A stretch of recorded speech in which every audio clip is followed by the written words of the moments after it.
Salam, mes chers docteurs. Tu es un médecin et un malade vient vous consulter pour une diarrhée, qui est un motif de consultation très fréquent. D'abord, c'est quoi la diarrhée? Donc la diarrhée est l'émission très fréquente, plus de 4 fois par jour, des selles, liquides ou molles, trop abondantes, plus de 300 grammes par jour.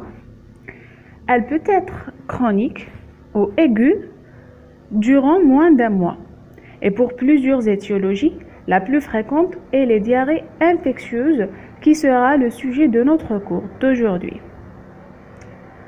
Donc la première étape est de faire un bon interrogatoire. Donc après avoir demandé bien sûr le nom, l'âge, etc., quelques points sont essentiels. Par exemple, la profession. Parce qu'il y a quelques professions où le risque de contamination est élevé, par exemple vétérinaire, je sais pas, daycare, nurse, anyway, etc. Donc la fréquence des selles, combien? La couleur, par exemple, la couleur des selles est jaune en cas de giardiase.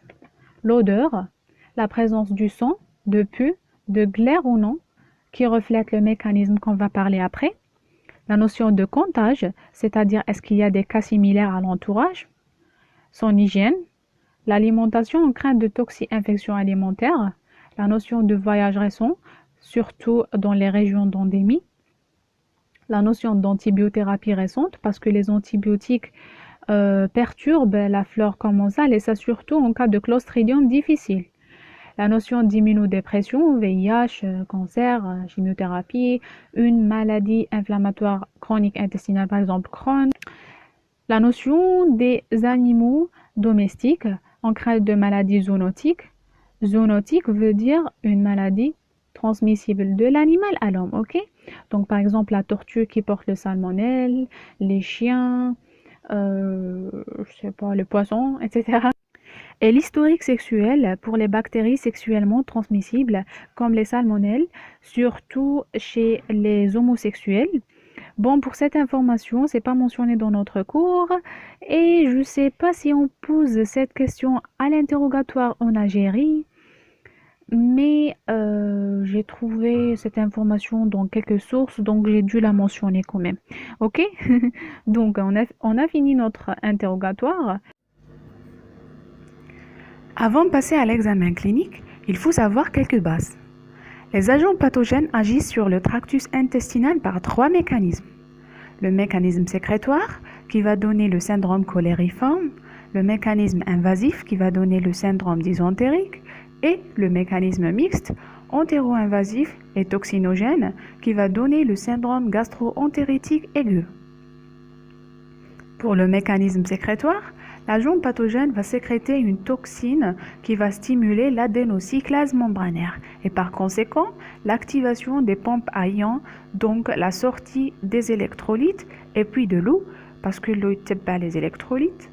Donc les selles sont hydriques, abondantes, on note une fièvre ou non, des vomissements ou non et des douleurs abdominales.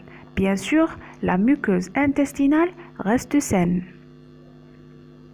Le mécanisme invasif, l'agent pathogène va détruire l'épithélium digestif et ou le tissu lymphoïde sous-muqueux, donc le sang résultant de la destruction des vaisseaux et le lavage intestinal de muqueuse après vont rendre les selles glérosanglantes ou purulentes.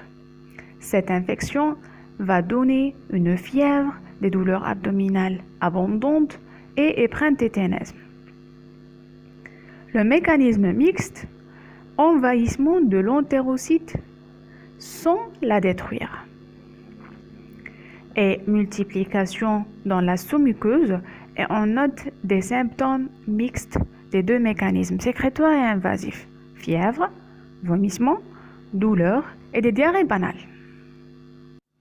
Donc on prend quelques exemples pour chaque mécanisme.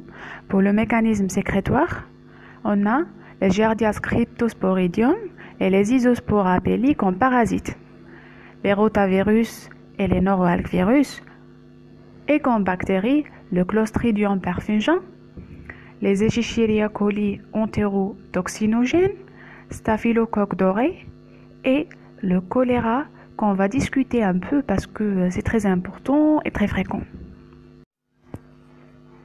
Le choléra dû à la bactérie Vibrio cholera, d'ailleurs ça prend son nom, est une infection intestinale aiguë qui entraîne des diarrhées aqueuses, abondantes, indolores, plus des vomissements, comme on a déjà dit, fait le mécanisme sécrétoire.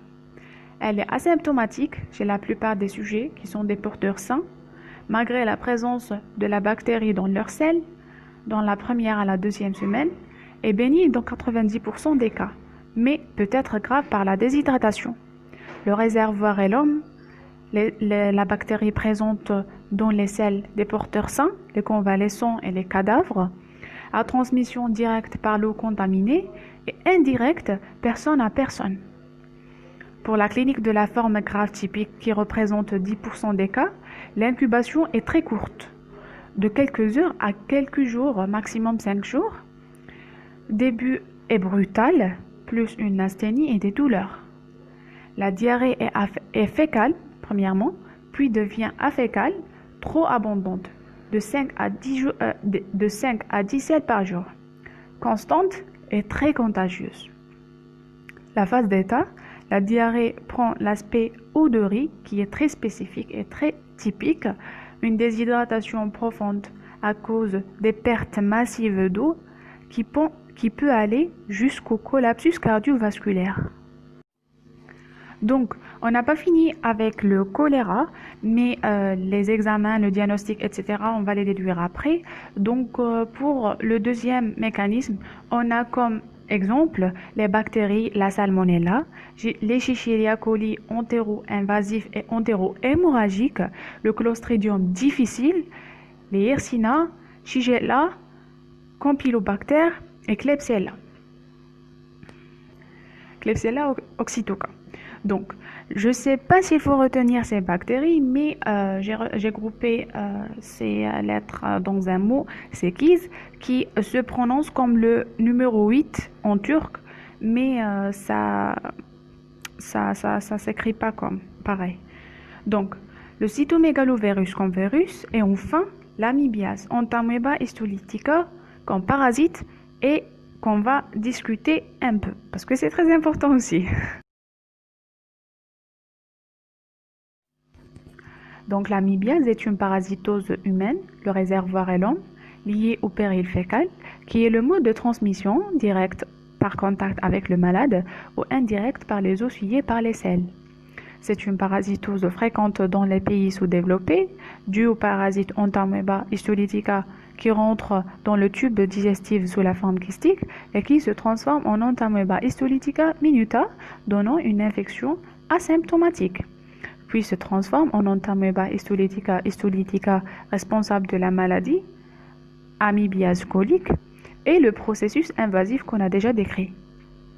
Il peut puis se disséminer vers les viscères, donnant une amibiase hépatique avec une fièvre anarchique brutale, altération de l'état général, douleur à l'hypocondre droit, hépatomégalie et formation d'abcès hépatique de collection purulente de couleur de chocolat qui est spécifique, ou il peut se disséminer au poumon, donnant une amibiase pulmonaire avec les mêmes symptômes et formation d'abcès pulmonaire. Donc, il faut d'abord, devant toute diarrhée, apprécier l'état de déshydratation qui peut aller d'un simple soif au coma jusqu'à la mort dans les formes graves. Donc, il faut apprécier la peau, faire le pli, l'appréciation des muqueuses, par exemple la langue qui va être sèche. Donc, la pression artérielle qui va être basse, le pouls qui va être filant, les battements du cœur qui vont être accélérés, tachycardie. Après, on palpe à la palpation pour apprécier la douleur, pour détecter une tuméfaction, par exemple à l'hypocondre droit en cas d'amibiase hépatique, détecter une défense ou une contracture en crainte de péritonite, perforation, surtout dans le processus invasif. Ok? Donc, après l'inspection des selles, Pour les examens complémentaires, l'FNS, elle est normale. La coproculture des selles, on trouve le vibrio de choléra dans les selles. Et l'examen parasitologique des selles, on trouve le kyste amybien et parfois la forme Entamoeba histolytica. Donc, et des fois, la sérologie en cas d'amybiase viscérale où elle est positive. Donc, les diagnostics différentiels, tous les autres causes de diarrhée, hydrique pour le choléra et Salmonella Shigella pour l'amybiase. Et en cas d'amybiase viscérale, il faut éliminer le doute de kyste hépatique infecté et abcès apiogène. Enfin, on va traiter le malade. Donc, pour le traitement curatif, le plus important est de réhydrater le malade. C'est très important parce que le malade a perdu beaucoup d'eau et d'électrolytes qui sont très importants pour le pronostic vital. Donc, la réhydratation par voie orale et parentérale ou parentérale seule si le malade ne supporte pas boire parce qu'il a des vomissements ou il a une hydrophobie ou parce qu'il est comateux par exemple. Donc le malade تاعكم مغرقوه بالماء. Donc pour les antibiotiques, ils ne sont pas généralement prescrits parce qu'ils perturbent la flore commensale comme on a déjà dit. Mais on peut prescrire les tétracyclines accessoirement en cas de choléra. Donc pour l'amybiase, on prescrit des anti-amibiens, le métronidazole flagyl pour une dose de 30 mg par kilo par jour pendant une semaine à 10 jours en cas d'amybiase colique. Et en cas d'amybiase hépatique, le même médicament qui est le métronidazole par voie parentérale pour plus d'effet pour une dose de 2 grammes par jour plus une antibiothérapie. Donc pour retenir ce médicament, on va imaginer le kyste d'Entamoeba ou la forme histolytica ou la minuta de Brorisancum في un métro, donc métronidazole. Donc قابضه هذاك الكيست قابضه هذاك لو بوليسيي تاع غامبول هذاك الدونات هذاك اوكي عقلوا على الدونات ورافد دي منوت وهذاك لو كيست تاع لونتاميبا رافد ان كالندريي اللي مكتوب فيه 7 تاع لي جور اوكي ويتفرج في هاد لاسين دو فوا تما زوج تاع كبدات ودايرين اون بيرفوزيون pour mémoriser la voie parentérale, ok? Donc, je sais pas si vous avez une autre méthode, je sais pas. Donc, on